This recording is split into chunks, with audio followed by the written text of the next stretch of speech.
Welcome, fantabulous souls, to Psychically Speaking. I'm Psychic Lisa Ann, your host on this transformative journey of body, mind, and spirit. Join me, a psychic medium and healer, as we explore the wonders of life, share experiences, and grow together. Whether you're new to spirituality, an old soul, an empath, or a seasoned professional, this podcast has something special just for you. So let's dive in and embark on a journey of learning, healing, and personal growth together.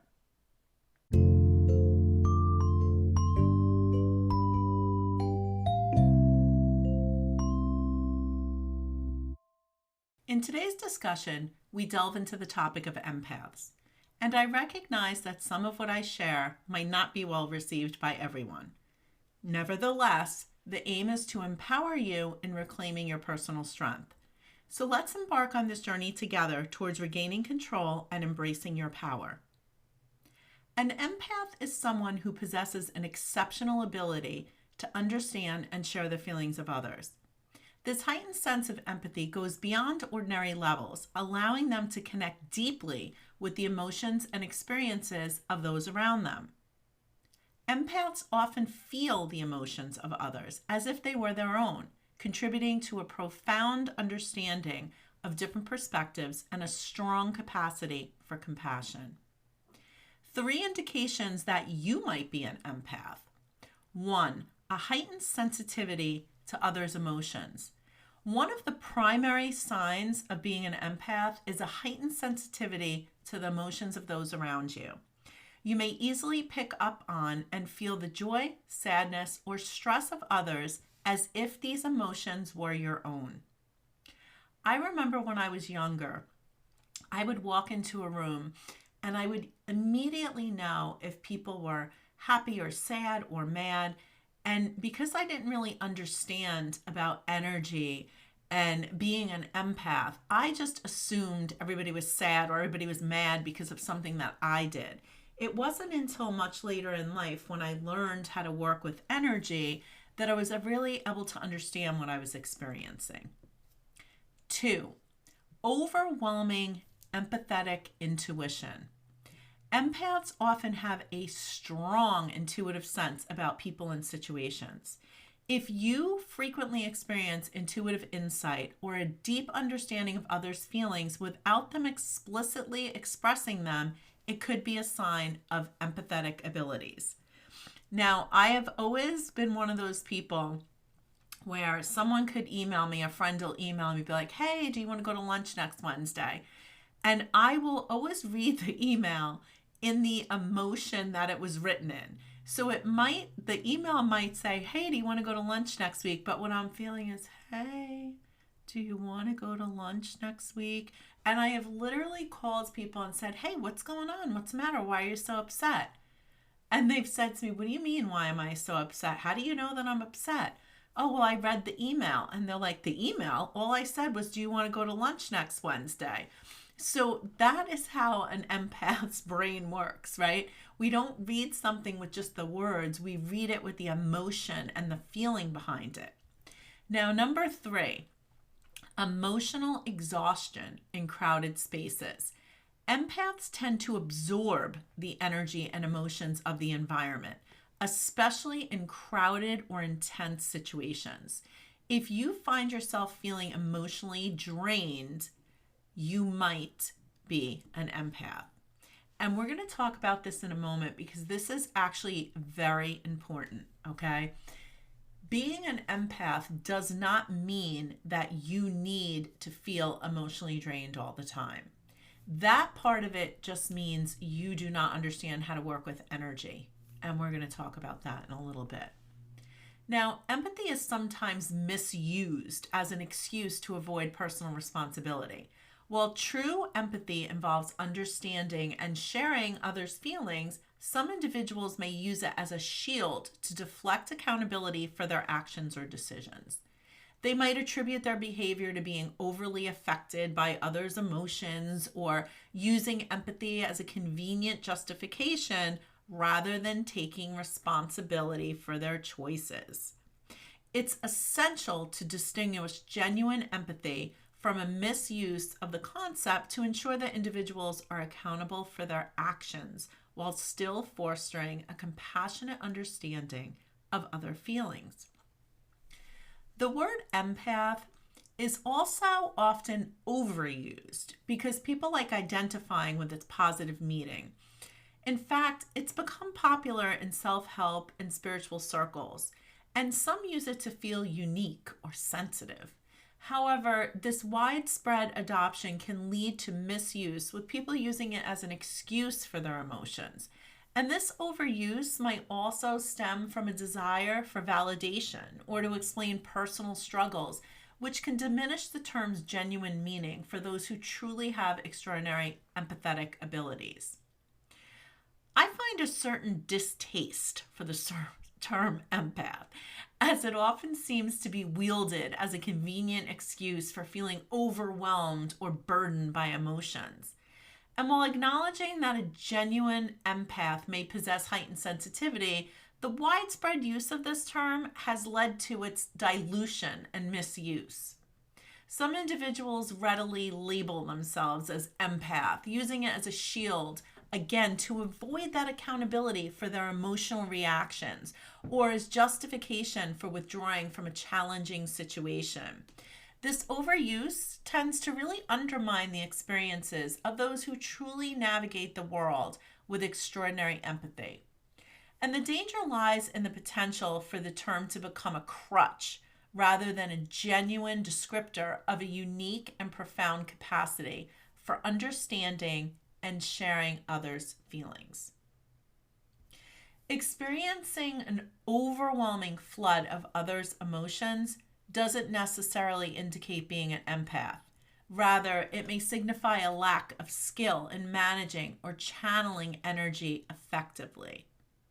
For empaths, regaining a sense of control and balance when overwhelmed, it really involves a conscious effort to set boundaries and prioritize self-care. In fact, it's crucial to recognize and distinguish between one's own emotions and those absorbed from others. Establishing those healthy boundaries, both physically and emotionally, allows the empath to protect their energy and prevent emotional exhaustion. Regular practices such as mindfulness, meditation, and grounding exercises become essential tools in managing overwhelming sensations. And by fostering self-awareness and developing strategies to navigate intense emotions, empaths can reclaim their power, maintaining a harmonious equilibrium between compassion for others and preserving their own well-being. An empath sets boundaries by communicating their need for personal space and emotional balance. For instance, they may limit the time spent in large social gatherings to avoid emotional overwhelm. Prioritize their self-care could involve engaging in activities that recharge their energy, such as meditation or alone time, ensuring a healthy balance between compassion for others and preserving their own well-being. If you often find yourself acutely attuned to the emotion of those around you, possess intuitive insight into people and situations, and experience emotional fatigue in crowded environments, you may be an empath. Empaths have a unique ability to deeply connect with other feelings, showcasing heightened sensitivity and intuitive understanding. And recognizing these signs can really pave the way for setting healthy boundaries and really prioritizing that self-care, allowing empaths to navigate their empathetic abilities in a balanced and fulfilling manner. Being an empath is truly fantastic. It's not something negative at all. It means you're an incredibly caring individual with a remarkable ability to connect and understand others on a profoundly emotional level. So embrace that wonderful journey of being a deeply empathetic person. Now, I wanted to share with you 3 very simple exercises that you can do if you feel that you are an empath. The first one is a bubble of light exercise, where before you get out of bed in the morning, you literally visualize yourself in a bubble of light. And we do this to remind ourselves that we are in control of our immediate space around us.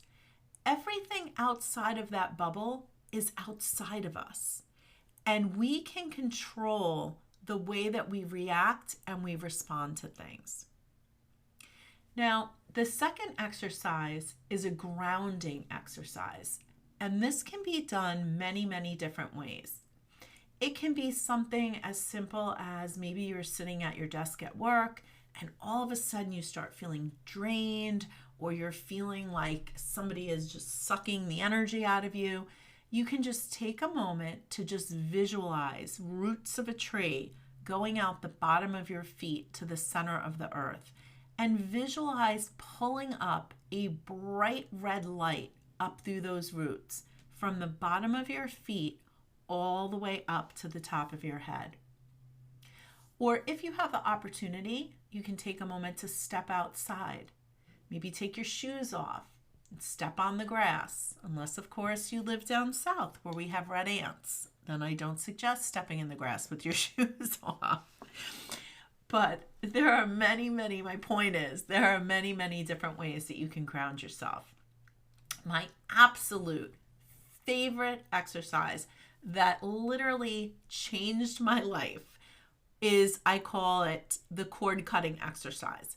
It is so simple and so effective. You simply close your eyes, and I find the best time to do this is at night, right before I'm going to sleep. I will tell you that I do it sometimes throughout the day if I'm feeling I'm in a situation where there's a lot of angry people or people that have been upset, where I know there's just a lot of that tense energy out there.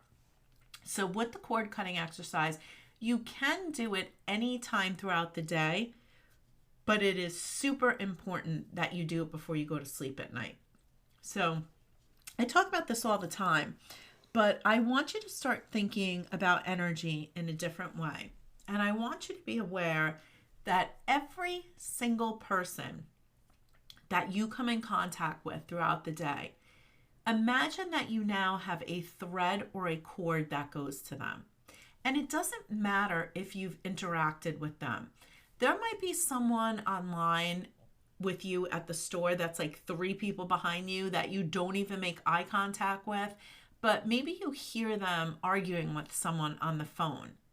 Anyone that comes around you, you now have that cord going from you to them. Big news flash. Social media, you know how you're scrolling through, looking at all those things? Every single person that you scroll past, every post, every story, every reel, you now have a cord that goes to that person's energy. So at the end of the night, imagine how many cords of energy you have going out of you and coming into you. So before you go to sleep, you just take a moment to close your eyes and imagine all of these cords or threads or strings, however you want to envision them. And then you imagine yourself taking a scissor or an eraser. The way that I do this exercise is I imagine that I am standing looking at myself, and I'm seeing myself in silhouette, and I'm seeing all these little cords going out from my body. And I imagine myself taking an eraser or a scissor, and I start from the bottom left side of my feet, and I work my way all the way up to my shoulders, up around my head, and all the way down to my right foot.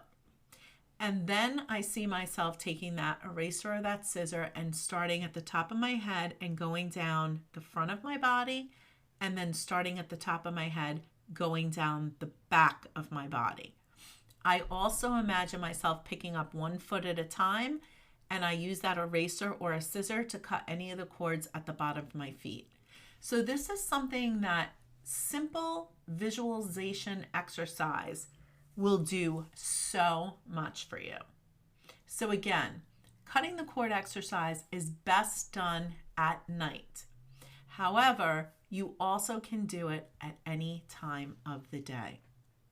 So again, I want to remind you that being an empath is truly fantastic.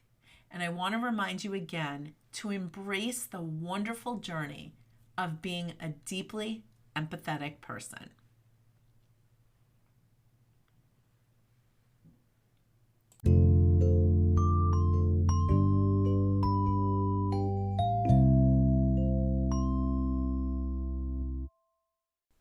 Thank you for joining me on this incredible journey. If you enjoyed the podcast, please share it with a friend and hit subscribe. For more about my free live weekly happy hour via Zoom, my work, or visiting my Body, Mind, Spirit spa and gift shop in historic downtown Southern Pines, North Carolina, visit spiritquestnc.com. Remember, life isn't always rainbows and butterflies, but each and every day you have the power to be fantabulous. Embrace that power. Let your inner light shine. Until next time, stay empowered and keep embracing life's magic.